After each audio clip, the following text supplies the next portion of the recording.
Shalom para evangelizer dari Banjarmasin. Saksi Kristus, yes, yes, yes. Cap Banjarmasin siap diutus. Bagaimana, semua kabar baik? Masih hidup? Masih hidup ya? Oke. Ya, sebetulnya saya sudah rindu sekali untuk ke Banjarmasin, tetapi Tuhan berkehendak lain. Ada tamu-tamu virus yang istimewa ini, maka kita semua beristirahat dan kita sekarang dari rumah saja ya. Kita tidak kehilangan sukacita, kita tidak kehilangan cinta kita kepada Tuhan, maka kita tetap tidak terkalahkan dengan virus apapun juga. Meskipun saya tidak jadi datang ke Banjarmasin minggu ini, tetapi saya tetap menyapa Anda melalui video ini ya. Semoga tetap bisa membangunkan semangat dan terus mengembangkan relasi kita semua dengan Tuhan. Baik, saya sebetulnya tanggal 23 sampai 25 ini akan berangkat ke Banjarmasin bersama teman saya Bapak Suhartono untuk mengajarkan bab 8, 9 dan 10 ya. Tetapi rupa-rupanya Tuhan berkehendak lain untuk peserta Cap Banjarmasin ya. Anda sudah begitu luar biasa, maka diberi yang luar biasa ya. Nah, saya dan Pak Suhartono tidak akan memberikan pengajaran bab 8, 9, 10 melalui online. Karena kita masih berharap dalam waktu yang tidak terlalu panjang kita tetap bisa bertatap muka untuk bab 8, 9, 10 supaya bisa berdinamika. Tetapi sebetulnya dengan Cap Banjarmasin yang cuman 17 kali pertemuan, Anda memang mendapatkan semua materi buku misi evangelisasi. Tetapi ada satu hal yang kami berikan di Semarang yang tidak kami berikan di Banjarmasin. Karena mengingat waktu, keterbatasan waktu dan keterbatasan proses ya, maka yang materi hidup rohani tidak kami berikan ke Banjarmasin. Padahal di SEP dan CAP di Keuskupan Agung Semarang itu ada materi tentang hidup rohani ya. Kenapa? Karena sudah saya katakan di bab 1, diulang di bab 2 dan juga di bab 3 ya, bahwa inti dari evangelisasi adalah relasi kita dengan Yesus, relasi kita dengan Allah.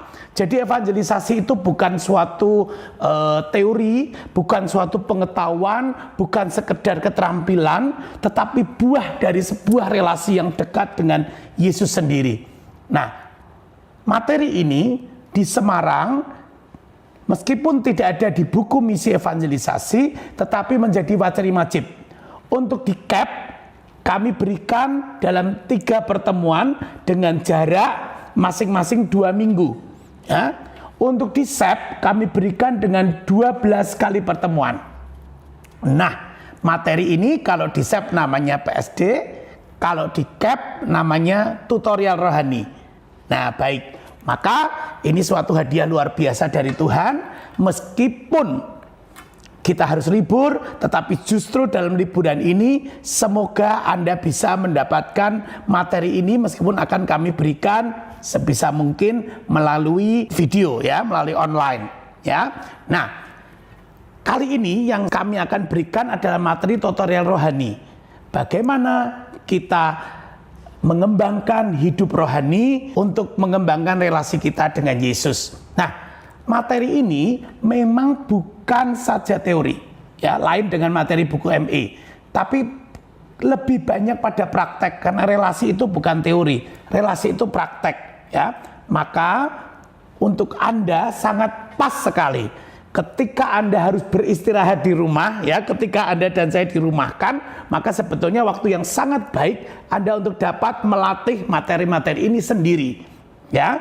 Dalam beberapa minggu ke depan akan saya usahakan, semoga suara saya masih ada, untuk beberapa pengajar memberi Anda materi yang biasa kami berikan untuk tutorial rohani di Keuskupan Agung Semarang dalam melaksanakan CAP, ya. Tapi kuncinya Anda harus melakukan ini di rumah. Nah, lalu biasanya dalam tutorial itu nanti akan ada Anda berlatih, lalu tanya jawab dan lain sebagainya. Tetapi karena kita jarak jauh, maka tidak mungkin kita tanya jawab langsung, ya. Maka kita gunakan fasilitas grup WA, Ya, dengan grup WA itu, nah tutor-tutor yang akan menyampaikan materi akan membimbing Anda dalam prakteknya. Anda bisa bertanya dan di situ kita bisa terjadi diskusi.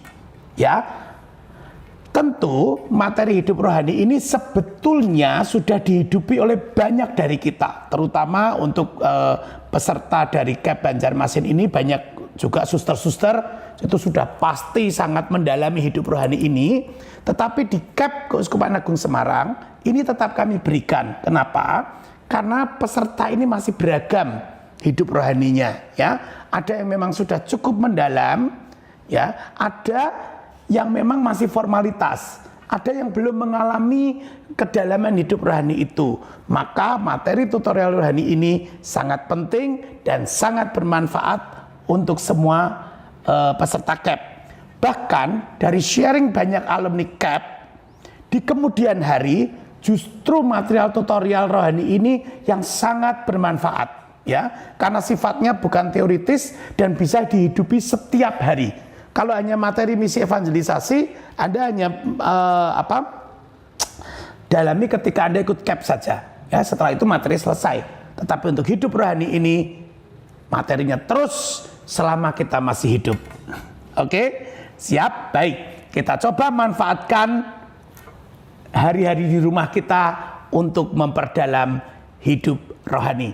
Dan kebetulan saya sebetulnya datang ke Banjarmasin bersama Pak Suhartono. Ini bukan sesuatu yang kebetulan, ya, tapi sudah diatur Tuhan, karena saya dan Pak Suhartono juga beberapa pengajar yang lain di Semarang memang yang memberikan materi-materi ini, ya. Jadi semoga Anda bisa menjalaninya dan semoga dengan bimbingan Roh Kudus Anda tetap bisa melatihnya di rumah.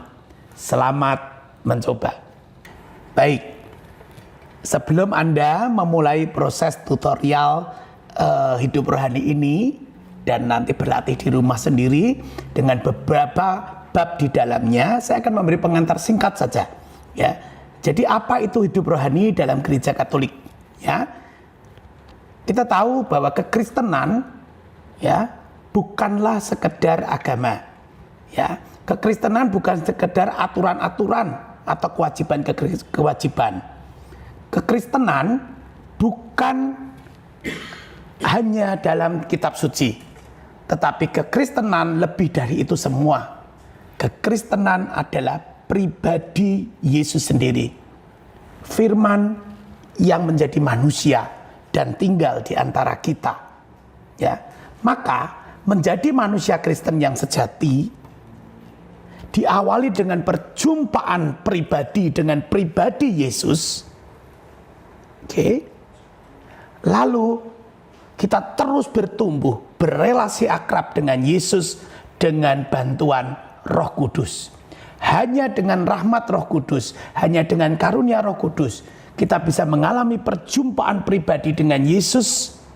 Lalu kita bisa berelasi akrab dengan Yesus. Ya, maka kekristenan bukan masalah apakah nilai-nilainya, ajarannya dipertentangkan, diperdebatkan, tidak. Kekristenan adalah relasi Anda dan saya dengan pribadi Yesus. Ya. Seperti yang saya sebutkan di bab 3 misi evangelisasi. Waktu itu untuk Banjarmasin disampaikan oleh Surya. Ya. Iman adalah relasi. Iman bukan pengetahuan. Iman adalah proses. Bagaimana menyatunya kita dengan pribadi Allah. Yesus firman yang menjadi manusia. Ya, sang jalan kehidupan itu, sang jalan lurus itu, ya, Yesus adalah firman Allah yang menjadi manusia, ya. Maka relasi itu harus kita bina seumur hidup, ya. Relasi itu tidak ada istilah sudah cukup. Selalu kita berelasi, ingin terus menyatu dengan Yesus. Dan dalam Gereja Katolik begitu banyak kekayaan dan tradisi di mana kita dapat menjalin relasi yang semakin akrab dengan Allah itu. Ya, banyak hal. Ya, kalau Anda yang mau melihat itu sebetulnya ada, salah satunya di Puji Syukur nomor 8. Ya, kebiasaan-kebiasaan orang Kristiani. Ya, termasuk yang paling mendalam adalah ketika kita mengikuti sakramen Ekaristi dan menerima sakramen Maha Kudus. Oke. Nah, tetapi selain itu ada juga sarana-sarana pribadi di mana kita secara pribadi bisa berjumpa dengan Yesus, bisa mengalami Yesus, bercakap-cakap dengan Yesus, berdialog dengan Yesus. Dan itu bisa kita alami sehari-hari. Hal-hal inilah yang akan kita kembangkan setiap hari, dan dasar-dasarnya yang akan kita berikan dalam tutorial rohani ini. Ya, apa itu? Tentu saja sangat banyak. Tetapi dalam tutorial rohani ini kita hanya ingin membicarakan 4 hal saja. 4 hal saja. Pertama, tentang hidup doa pribadi. Ya, jadi tutorial rohani ini hanya akan kita berikan hal-hal yang menyangkut hidup rohani pribadi, ya, yang komunal seperti misa, persekutuan doa itu sangat penting, tetapi tidak kita bahas dengan asumsi Anda semua sudah melakukannya, ya. Jadi tutorial rohani ini khusus untuk pengembangan secara pribadi yang bisa kita lakukan di rumah setiap hari, setiap saat, ya. Oke, saya ulang lagi, dan itu salah satunya yang paling penting adalah doa.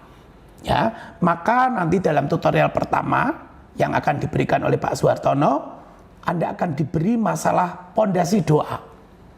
Ya, nanti Anda boleh berlatih, dan minggu selanjutnya Pak Suhartono akan memberikan tentang bangunan doa.